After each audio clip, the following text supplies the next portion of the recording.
So, once again, hello and good afternoon. I'm really amazed to see how many students have found time to come here today. That's great, and you're giving me a gentada mienza, right? So, the message from Professor McLean is that after this lecture, I should, or even before, I should give you a question, and then write a response, sort of feedback, what you learned here or what you see is any practical application of this. Yes. So, by giving you knowledge, I'm going to feed you some knowledge here, and then I'll ask you to process it and give me some feedback, whatever you think whether it was useful at all, and whether you have any thoughts on this. Okay. So. Now today's topic is literature in service of nationalism. I'll look at national anthems of 3 Slavic countries. The primary motivation for this lecture was to give you something extra, something that you wouldn't get otherwise. And since I come from a country called Slovakia, that you probably know, it's a small country in Central Europe. There'll be this lecture will be focused on literature in relation to Slovakia, and you'll find out that like in Europe things are pretty much interrelated. So you'll find out why there are 3 Slavic countries to talk about. Okay, and as you may not know, but Professor McLean's ancestors, he's American, so his ancestors also came from Europe. And as far as I know, it was his grandma who comes from another Slavic country that is Slovenia. Yes, do you know the difference? Yeah. 一个是斯洛伐克，一个是Slovenia. Yes, good. So let's get started. So this is a lecture overview. First, I'll introduce the key concepts: nationalism, national anthems, their formation. And then we'll talk about literature as it is reflected in the text of these national anthems in the countries of Taiwan and China. Again, these things are very interrelated. Then we'll have Czech and Slovak republics, Yugoslavia, and especially Slovenia. This will be the bonus, because Slovenian national anthem is really very special, as you will soon find out. All right. So first of all, nationalism. I don't know how well you're familiar with the geography of Europe, but here you can see pretty much all these countries as they emerged after the fall of communism and the breakup of these multinational states countries like the USSR, Czechoslovakia, Yugoslavia. Yes, so we'll be talking about this part of Europe, which we call Central Europe, and in Taiwan we call it Eastern Europe. But we don't really like being called Eastern Europeans because it smacks of being too close to Russia, and it's not always a very good thing. I'm talking about the recent history, like what happened after the Second World War, and how things developed. All right, so nationalism, first of all. There are different competing concepts of nationalism, but we'll stick to this one that is close to standard. Nationalism is the belief that every nation is a unique cultural and political community, and is usually seen as united by a common history and language. Okay, so these are 2 concepts defining of a nation, and that each such nation should have autonomous control over its own territorial state. All right, so there's another concept of territory. Yeah, so there's a nation; they should have their own state, country, and within certain borders, and control it. All right, so according to nationalist belief, a nation gives to its members a shared sense of identity and purpose. All right, so this is another important idea behind this concept, is that we claim to be members of a nation so that we get a sense of identity, and also we get our lives get a meaning. Yeah, so why are we here? All right. So In Europe, well, this, as many modern concepts, philosophical concepts, this as nationalism is all mainly related to philosophical concepts in Europe. First of all, it is fairly new. Yeah? So before the 18th century, yes, we can say that it was before the 18th century that when Europeans saw themselves as united not by nations, but not by nationalism, but by religion. All right. So what is the prevailing, the most widespread religion in Europe? Christianity. Yeah. So you know that it originated as the teaching of Jesus Christ. That, however, encountered some fractionalism later on. Several centuries after Jesus Christ, Christianity was developing in different directions. All right, so eventually it broke into Roman Catholicism and Byzantine Orthodox Christianity. All right, so this is a major major dividing line between what we can call like a very proto idea of Western Europe using Latin script, Latin, right, and Eastern Europe that is closely related to Byzantine Empire, Byzantine Tipo, right, and the Orthodox Christianity using Cyrillic, or yeah, we can call it Russian alphabet. So it's a different script. Yes. So religion as a defining concept before the 18th century. However, with the birth of the Enlightenment in the 18th century, Europeans entered a new scientific age. Believed that earthly events were ruled by natural forces rather than by God's will. Right? So God stopped being the crucial power behind our lives, and people started trusting more and more science. All right, so people started to believe that they had the power to control their lives. So it wasn't all like 100% divine intervention, and it was more about the science and also the role of humans in it. In Taiwan, you also have similar concepts, right? If you remember the song "爱拼才会赢," right? There's this concept like our lives are also 70% our own effort and 30% is decided by heaven, right? But that's sort of the concept, right? So here in the 18th century, people started believing more and more that their life is their own responsibility, right? Very soon theories of nations started emerging. Different peoples started defining themselves against other peoples. All right, so there were competing philosophical concepts by Scottish philosophers like Adam Smith and David Hume. There were the very influential French philosopher Jean-Jacques Rousseau, and of course the Germans, Immanuel Kant, and especially the Romantic period philosophers Herder and Goethe. It was particularly Herder with Johann Herder was influential as he himself coined the term nationalism sometime in 1770s. Okay, so these concepts were quite different. So in contrast to the conservative Scottish understanding of culture as a set of customs and morals, we have these romantic philosophers, the Germans, who, particularly Herder, who saw it as based on language and expressive arts. Okay? So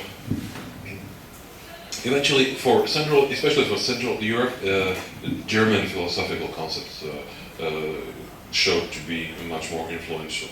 Right? So if we're talking about these Slavic countries, they were very their concepts of nation and their like national awakening was very much influenced by the German philosophers.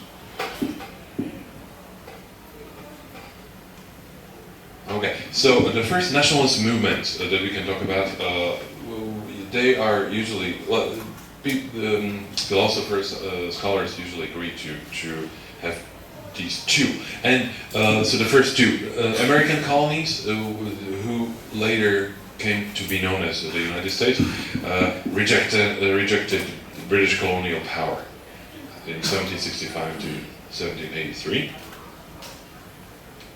Okay, so this is considered to be the first nationalist movement. And in Europe, it was French Revolution, French people's revolt against aristocracy, and the birth of modern France. Okay.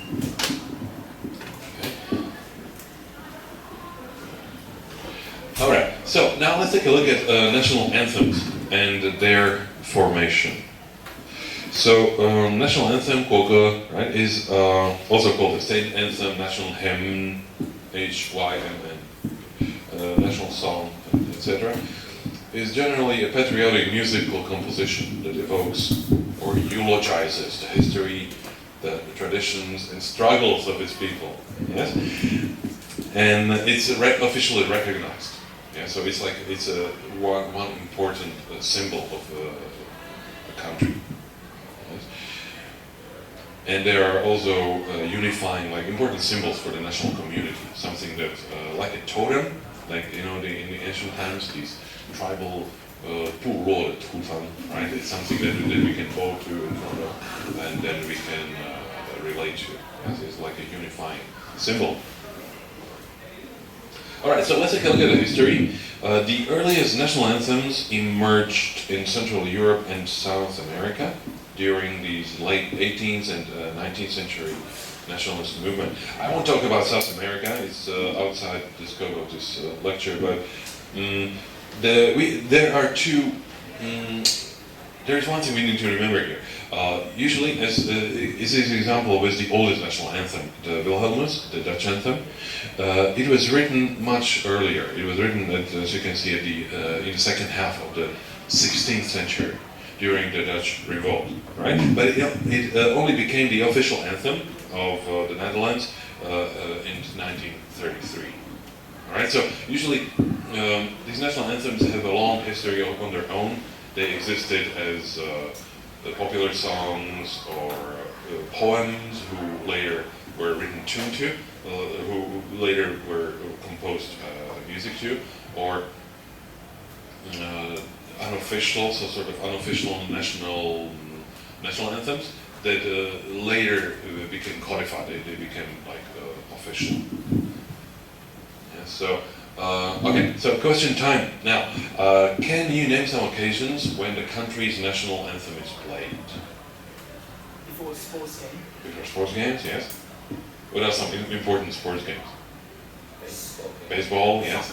Soccer. And then especially Olympic Games. Yeah, Olympic Games, like the most important sports competition. Any other occasions? Tell me about Taiwan, because like is there anyone who didn't grow up in Taiwan? Every Monday morning. Every Monday. And how much where did you grow up? Really? Before first class. You're from Costa Rica, really? So this will be also something new for you. So the Taiwanese students, every morning when you go to school, We do? Before class, before the first. before the first class, you need to stand up and listen to the national anthem. Once a week. Once a week, on Monday morning, Maybe. Oh, or yes. How about you? Where did you grow up? me? Uh-huh. In Taiwan. In Taiwan. Yeah. Yes. Okay. So what exactly was this song? Was it what is the name of this song that you would listen to? No, this is important. Like we'll get to this shortly. But which exactly was it? Was it something to just this one, or Also the national flag. flag rising? So two. Yes. Yeah. So you listen to two, right? Okay. And so what are you required to do during your country's national anthem? Nothing. Just stand still. Stand up. Still. Take away your baseball cap. Do any saluting? No. Yes. Saluting is for people with hats. So like Yeah. Yes. if you don't have a hat on, you just stand still. Okay, so but you had to stand up and salute? Yeah. Yes. On the flag, so you have to. Oh, okay. All right, and usually when there is a song, when there's a national anthem played in like on public occasions, do you also feel some sort of like if you need to do something like be turn silent, stand up, or stuff? You have to sing. You have to Also, sing. like, everyone is either standing up or not doing anything and is quiet. So you cannot just like Stop chewing the beetle nuts. Yes. Yeah. For a moment. Yes. All right. Some of these questions, of course, are not so serious. But I would really like you to find out about the situation here, so that we know how we can relate to this issue. Like you grew up in Taiwan. I grew up in Slovakia. So it turns out that the attitude of people, what you are taught to, what we are required to do at the national anthem, when we hear the national anthem, is basically the same. Yes, we need to get sullen and serious, like express our respect for our country, for the national symbol. Yeah, so this is a key crucial point here. How these anthems serve, because we are talking about nationalism, and so the concept how a nation is created. Yes. Okay.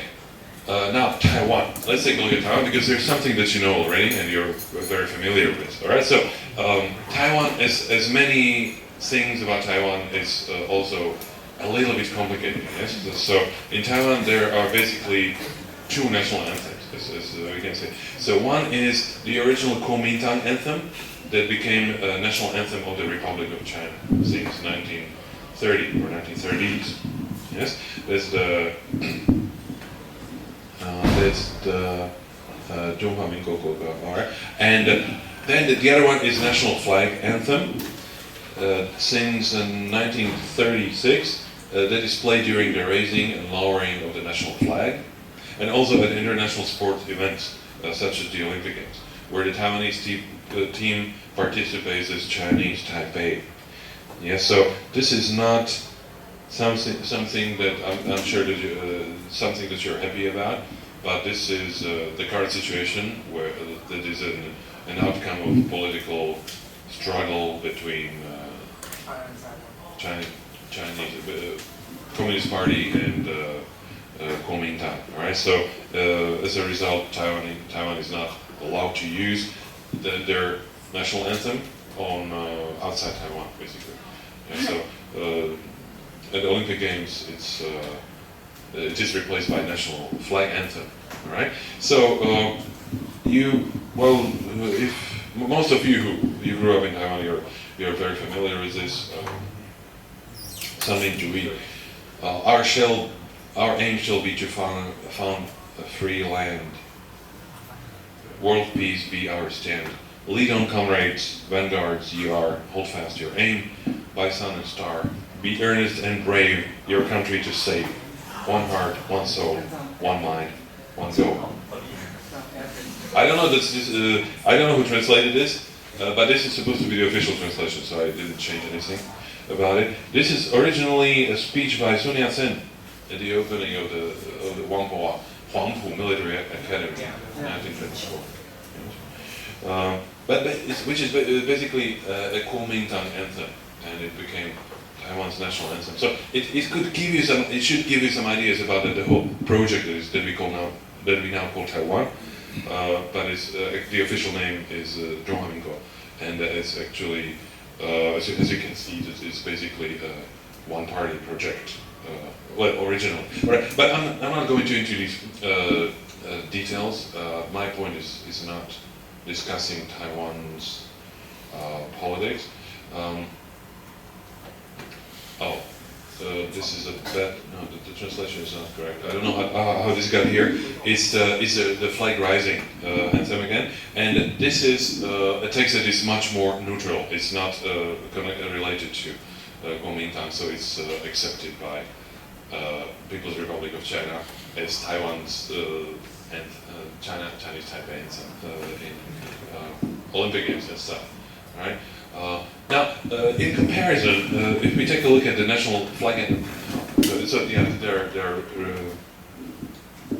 this is a translation talking about descendants of Yan and Huang and heroes of East Asia. So it's like much more pan-Chinese rather than specifically Taiwanese. Okay. I'm not going to play these. Actually, I could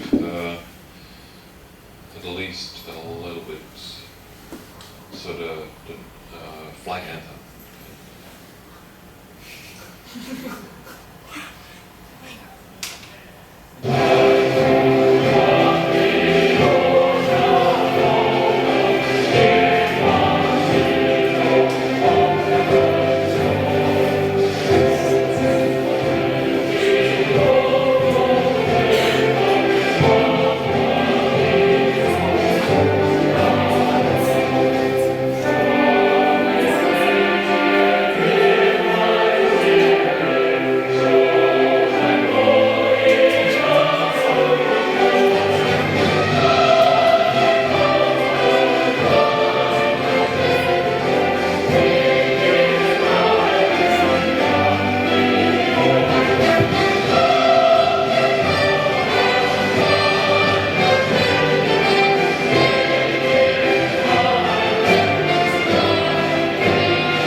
Describe the mood of this. If you look at it as a musical composition, what is the prevailing atmosphere? What is the tone?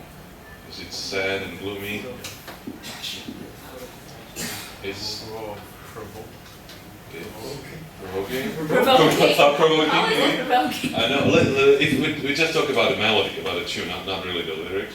It's passion. Passionate, yeah. It's very optimistic. Yeah. Inspiring the very lofty feelings. Yes, everybody's happy and very positive. Compared to this Taiwanese national anthem, It's like someone's dying. Wow.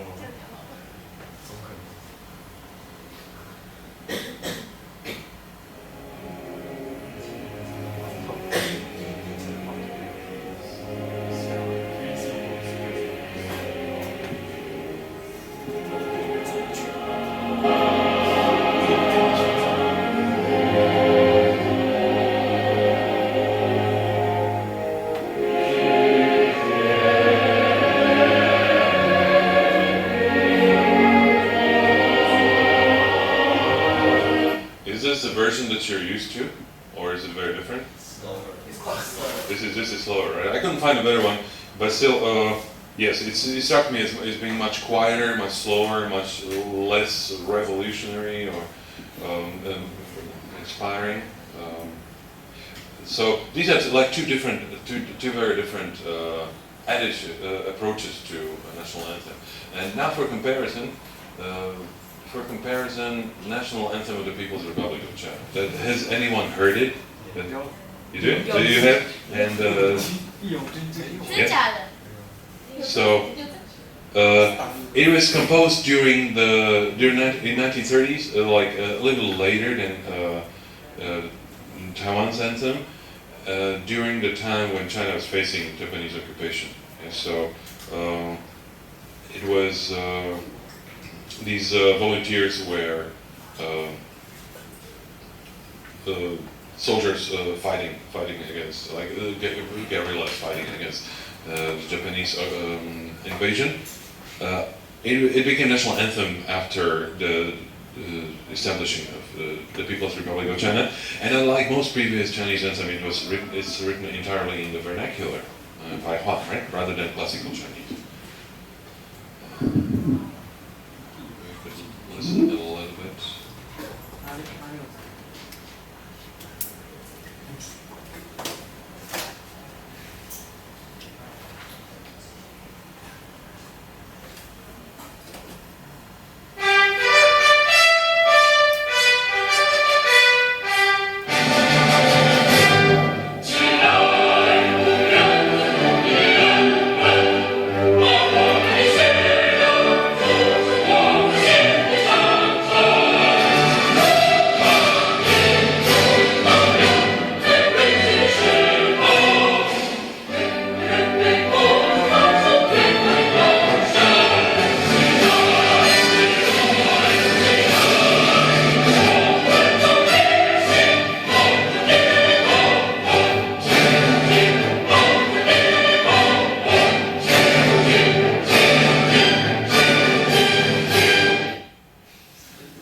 It's so. How about this tune? When you take a look at the music itself, what does it? What kind of feelings does it inspire in your heart? Violence. Violent, being violent, being very determined. It's like this life and this struggle. 你死我活. Yeah. So, well, if you take a look at just at a tune, you'll eventually find out that there's a lot of influence of this like European compositional style, and so the concept of nationalism in China is closely related to these ideas that I just talked about, in terms of philosophical concepts and also in terms of how this music, the very anthem is composed. Yeah, so a closer look would also reveal that there were Russian composers involved in the process of writing this tune. Yeah, so there was a lot of this international cooperation, but so it's Western style music with Chinese characteristics. So it's not disturbing. We take it as Chinese, not Western music. Okay. Yeah. So this is the name of the anthem explained. Chinese name is a poetic variation, literally the righteous and brave army during the Japan's invasion in Manchuria. But you know a lot about this part of history. Right? Okay, so enough of these introductions. Actually, we're already halfway through the lecture, but now let's finally get to the point. So we'll take a look at national anthems of, well, 4 Slavic countries. The former Czechoslovakia, that split into Czech and Slovak republics. The former Yugoslavia and Slovenia. Okay, I need to point out here that the name Czechoslovakia got translated into Chinese and Taiwan Koyu as Czech, right? Which is a paradox because the country's name was Czechoslovakia, and so it actually split into 2 independent countries at well, in 1993. So a little bit of geography. You are smart students, and you are the cream of Taiwan. Yet I'm not sure how much you're familiar with the geography of Europe. Most people know Germany, France, England, Spain, Italy, but as far as Central Europe is concerned, then I often have to do a lot of explanation. Yeah. So basically. When we're talking about Slavic countries here, they come in red colors. Yeah, so the countries in red are predominantly Slavic, starting from Russia. We got Ukraine, Belarus, Poland, Czech and Slovakia. Then we have the whole former Yugoslavia that is split into Slovenia, Croatia, Bosnia and Herzegovina, Serbia, Montenegro. This is Bulgaria, and Macedonia.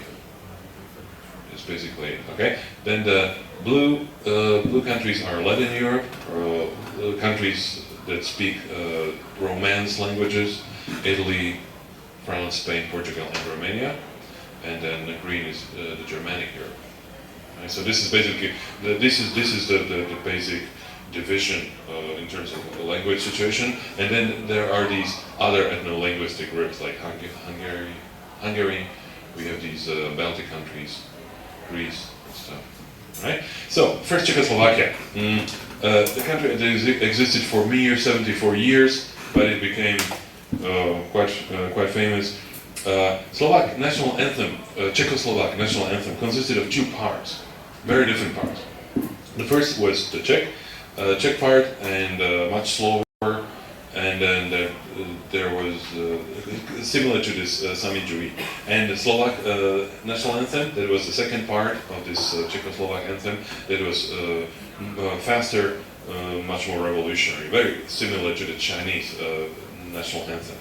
Okay, after the dissolution of Czechoslovakia in January 1993, the Czech Republic adopted the first part as its own anthem, and Slovakia adopted the second part, with slightly changed lyrics and expanded by 1 stanza. Okay, so first, the Czech Republic. the name of the anthem is Gde domov mój, or Where is my home? It was composed by these guys that you probably never heard of, but nevertheless they were pretty, during the early 19th and the middle 19th century, these romantic movements in Europe like spread all over Europe. And as you know already, they drew inspiration, philosophical, ideological inspiration from German philosophers.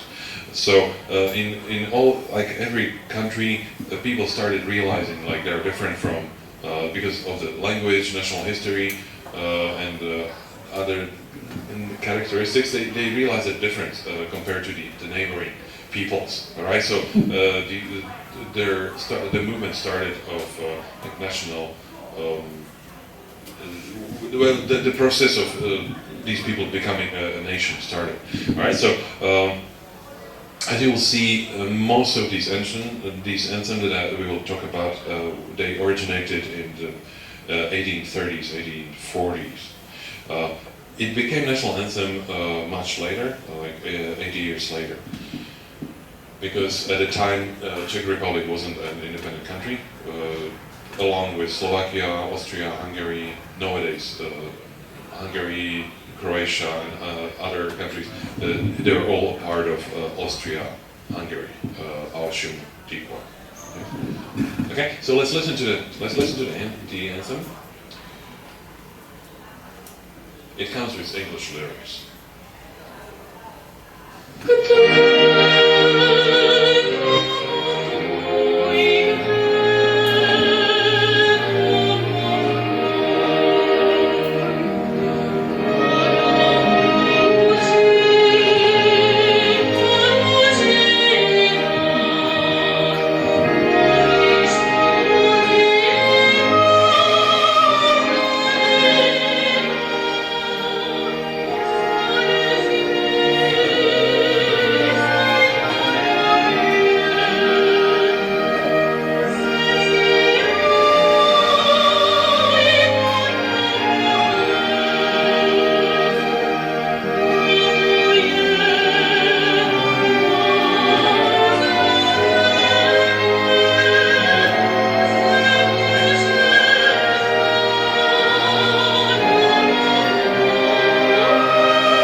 Until I was 16, I lived in Czechoslovakia. So every time we would hear it, of course we had to learn the anthem. We were graded on this during the musical classes. But every time we listened to this Czechoslovak anthem, this was the slow part that made us kind of. We were all expecting the second part when the Slovak anthem would start, because it's much faster, much more powerful. All right, so here you can see in these. The lyrics here, it's a praise to the beauties of the homeland.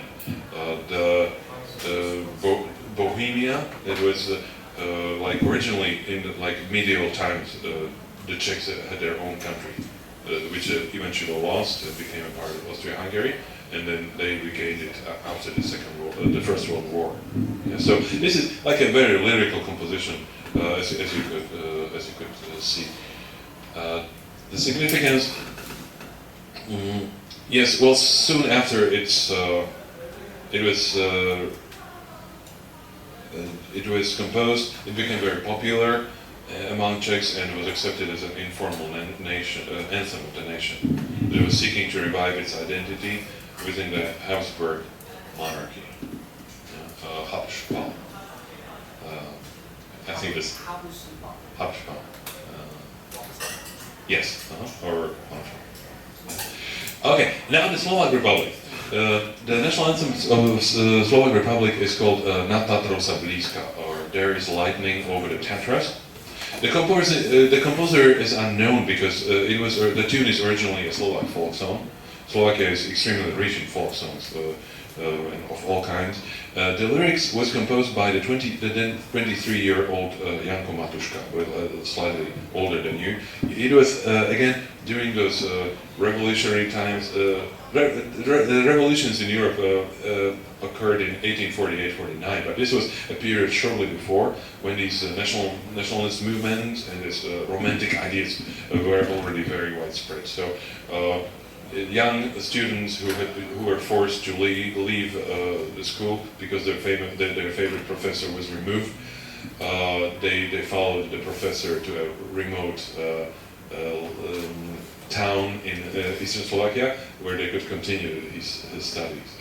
It's something similar as if Professor Meglin was asked to leave Taita, and because you all love him so much, you would follow him all the way to Pingtung, right? And then you would continue your studies, and all your way to Pingtung, like because there were no high-speed rail and there were no cars, so like basically you would walk and admire the country. You would see the beautiful mountains of Alishan and Yushan, and you would sing the praise to the beauty of Taiwan.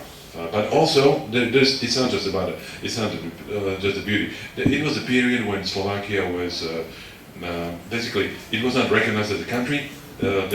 Similar to Taiwan, there was no territory to speak of. So Slovakia was not even delineated in terms of Hungary.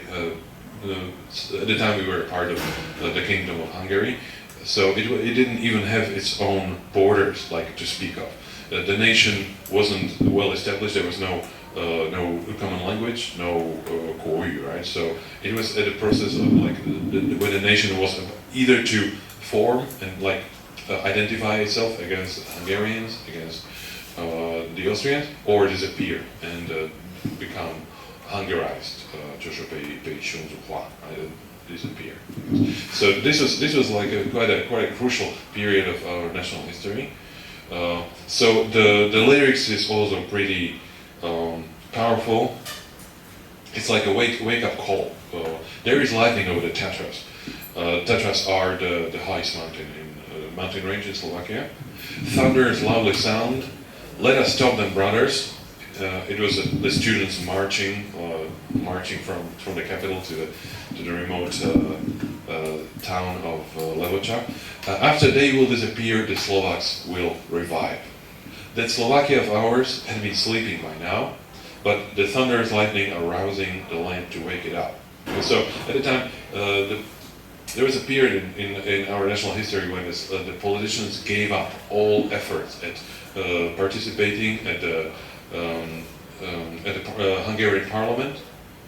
It's something like when they lost the elections, and they basically they had no power anymore. So they would just leave the parliament, or they would just create a disturbance, basically not representing not trying to do any positive representation. So Slovakia was considered to be sleeping, while the other nations around were already awakened and they were fighting for their own rights. Okay, so let me play the anthem.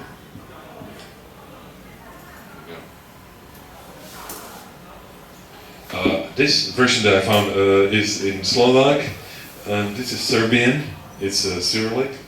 Yes, and there's the English translation.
in terms of significance,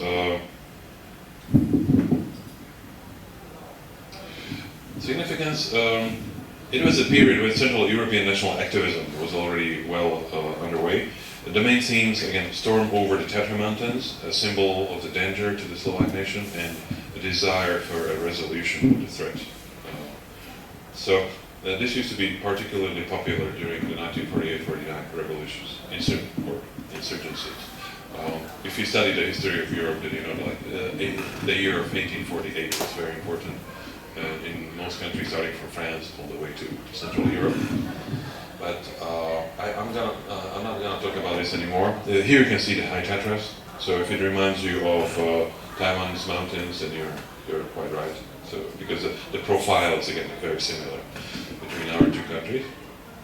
So there is one in terms of Slavic nations that I focus this lecture on. There is this one song that can be seen as a bridge between what we call Western Slavic nations of Poles, Czechs and Slovaks, and the Southern Slavic, basically the nations of the former Yugoslavia. It's called Hey Slavs, and we can call it a symbol of Slavic brotherhood, because we see the other Slavic peoples as something like cousins or even brothers. They speak languages that are quite similar. We can understand each other more or less without even studying the other's language. Yeah, so Hey Slavs is an anthem dedicated to the Slavic peoples. The lyrics was first written in 1833. You can see that how closely these dates are related. The original title was Hey Slovaks by another romantic poet, Samuel Tomášek. He's not so famous outside. The tune outside of Slovakia.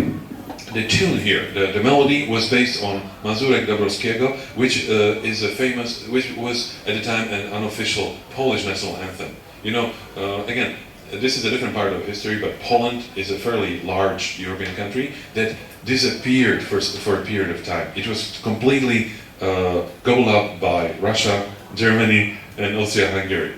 They basically torn the country away. So at the time, the Poles existed like the nation of the Polish nation existed in 3 or 4 different countries, but they still felt this feeling of unity, and they were striving to recreate a country. Yeah, so it was the unofficial anthem of Poland, and it became the national anthem of Poland in 1926.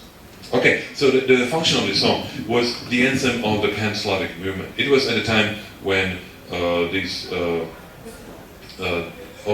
very powerful Austria-Hungary, when Slavic nations were dispersed and they felt they were underprivileged, underrepresented, so they were trying to unite under the leadership of Russia, which was the largest and the most powerful Slavic country, in opposition to Germany, to these powerful countries of Western Europe. Well, it didn't work in the end. Didn't work out very well, but still, the song is still there, and it was very influential in the 20th century. It's considered to be an unofficial anthem of Slovakia, but it became the anthem of Yugoslavia.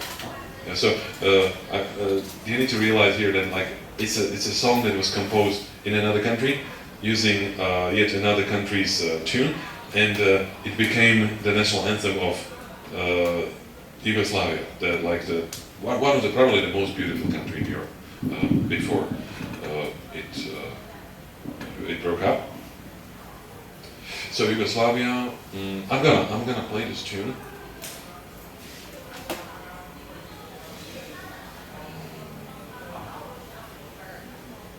Oh, here it is.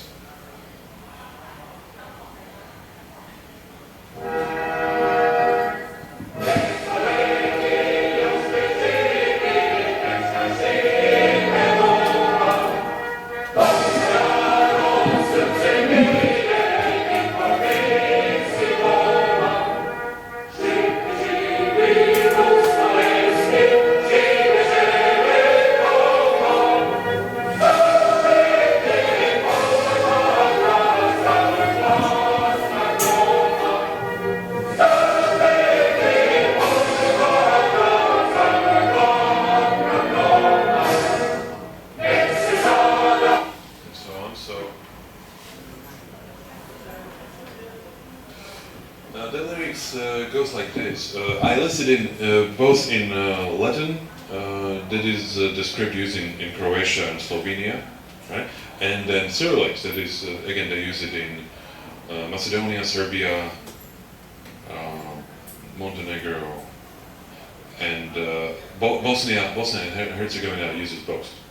All right, and then the English translation. So as you can see, hey Slavs, there still lives the word of our grandfathers, while for the nations beats the heart of their sons.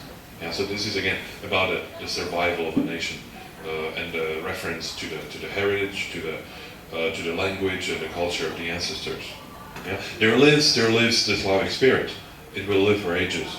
In vain threatens the abyss of hell. In vain the fire of thunder. Yeah. So again, you can see. I'm sure you can see like striking similarity to, let's say, the national anthem of China. Yes. All right, and this is the cherry at the top of the tart, Slovenia, the country that is the westernmost Slavic country, the westernmost part of the former Yugoslavia. And it's also, along with the Czechs, the Slovenians are the most Germanized Slavic people, which means they're very rational, they're very, very good businessmen, and they are also very closer to Western Europe than, let's say, the Balkans, the Russians, the Serbians, and the Bulgarians. You'll see why. First of all, this national anthem is called Zdravljica, which means a toast. Can you see the point? When do we use a toast? Let's drink it. Celebration. Yeah, the celebration we're drinking wine, right? Or like, yeah, something like that. Okay, this was a phrase that we learned at the first class of Chinese conversation. It's a toast. So here we are dealing with the national anthem that is basically a toast. The music was composed later, but the lyrics again comes from the middle of the 19th century from a famous romantic poet called Franz Prešer. He's actually more famous. He's more famous than all of these Slovak romantic poets. And it became the national. It was the national anthem, unofficial anthem during the time of Yugoslavia. Náslavu, right? But Slovenia only became an independent country in 1992. I guess. So it was a national anthem much later than that. Here, when talking about literature, there is a very interesting concept in poem composition, related to poem composition. It's called Carmen Figuratum. It means that the shape of the lines of a poem, when they're written, reminds of a certain object. So, what object do these lines remind you of? They look like a cup. They look like a wine cup. So, this romantic poem, Franz Prešer, composed a poem not just in a very encompassing spirit of friendship between nations, the search of happiness and peace between peoples, but also he reminded us that this was one of the key concepts here was grape wine harvest and drinking wine and celebrating the happy mood. Okay, so Zdravljica, toast. Only a part of the whole poem of the toast comes in several stanzas. Only one stanza became the national anthem. Is the one that is most politically correct.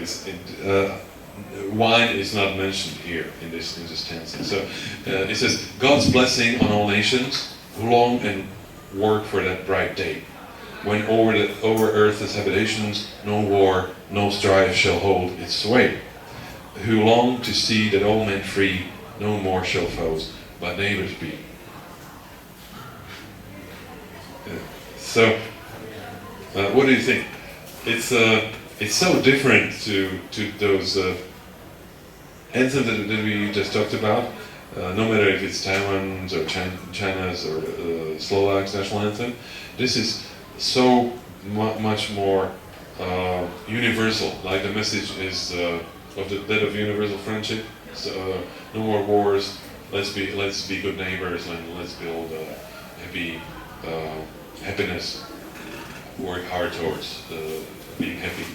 So I found this very interesting. That's why that was in the first, like the starting point when we are discussing this with Professor Meglin, and I remembered his national anthem. So Slovenia is one of the smallest European countries. Its population is just a little bit over 2 million, which is like the population of Taipei city. And it lies at a major crossroads. So it has been dominated historically by larger and more powerful countries. So this national anthem stands out strongly suggestive of an outward-looking state, one hoping for a place in a cosmopolitan Europe.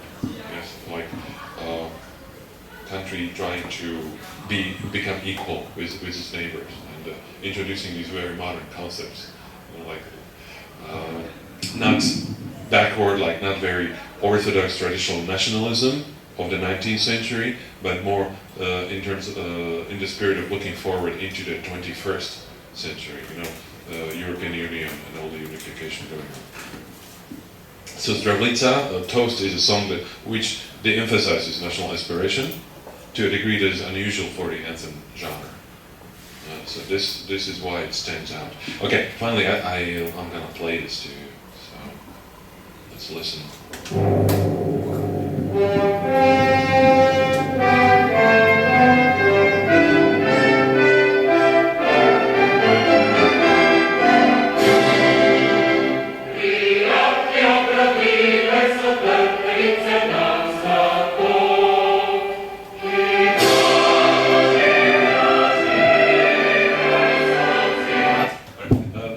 I need to make a side note, a footnote here. There are two stanzas here. So in the first stanza, the wine appears, the wine that brings happiness to our hearts.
I hope you could feel it, magnanimous spirit of all embracing the whole Europe here. Okay, so in conclusion, the role of national anthems, they embody a nation's character, serve as modern totems, signs by which nations distinguish themselves and reaffirm their identity. They also create, maintain bonds between people. Why we are Taiwanese, we belong together. And this is like a sort of a philosophical message that reminds us what it means to be Taiwanese or Slovak or American. It motivates patriotic action, conveys a nation's moods, desires, and goals. It also retells a story. Like sometimes you can see this like this message from this particular historical moment, like in Chinese national anthem. And it creates a symbiotic relationship between the living nation and the symbolic nation. So we have an ideal that we talk about, and here we are in the year 2015. Okay. So one more word to say about the musical structure of national anthems. So while the lyrics of an anthem stand as a unique reference to each nation, the musical representation of self is largely a product of circumstances beyond the nation. Okay, so literature is one thing. Literature is the outcome of these, the work of these romantic poets usually. But then we have the musical representation that I also wanted to remind you of. So these work together interconnectedly, but they are again like they have different agenda, different language they use. So these conditions include a nation's economic position within the world arena, its political system, whether it's authoritarian or democratic, its regional location, cohesiveness of its population, and stuff. Yeah, so this is not the focus of this lecture, but still something for you to think of when later on you will look at the world from the point of view of like different countries' national anthems. Yeah, that was my point to bring your attention to this, and well, I hope that it'll inspire you some thinking on how nations are defined and how these the lyrics serve to foster this idea. How they try to create the idea of this of a nation. I purposely didn't talk about the American anthem, national anthem, or German, French, British. Of course, they're very famous. You probably don't even know how to sing American national anthem, right? Well, if you have time, maybe when you're writing a report, as the professor asked you, you could use these as a sort of material for analysis. But again, my main point was just to maybe open up your eyes to like a slightly different role of literature, and make you think about certain things in relation to each other. Okay, so in terms of reference, there are encyclopedias. Encyclopedia of Nationalism, I found it particularly useful, thought-inspiring. Then there is a compilation of national anthem of the world. It gets updated every couple of years, and this one, the Bristol's one, is considered to be the sort of reference. And if you wanted to if you're interested in music, musical composition, if you're musicians, then you can take a look at these several of his identity designs, the sights and sounds of a nation. Well, I'll put up this lecture, the PPT on SIVA so that you can access it anytime. I didn't bring any handouts. I didn't know how many students would be showing up. Okay, but you'll find it. You can you don't need to copy everything down. So I hope you got a little bit inspired, and you can share your afterthoughts with me and in the written form with Professor McLean.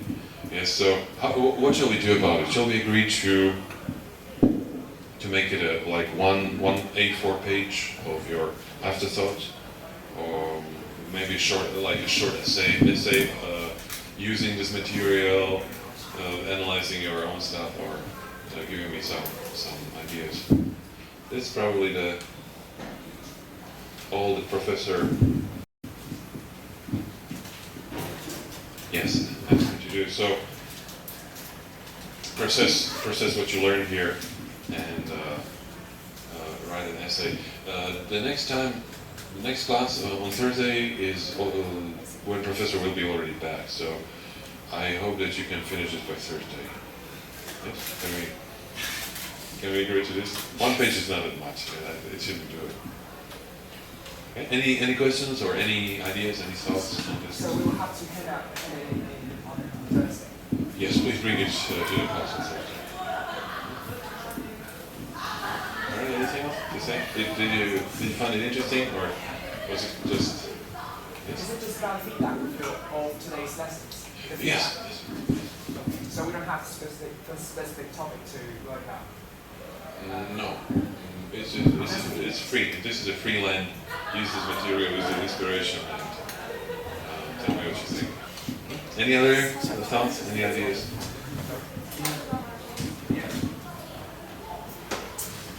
Okay, so let's call it a day. We're already over time. So thanks for coming. I'm really happy that you made it here, and I'll be seeing you again. Yes.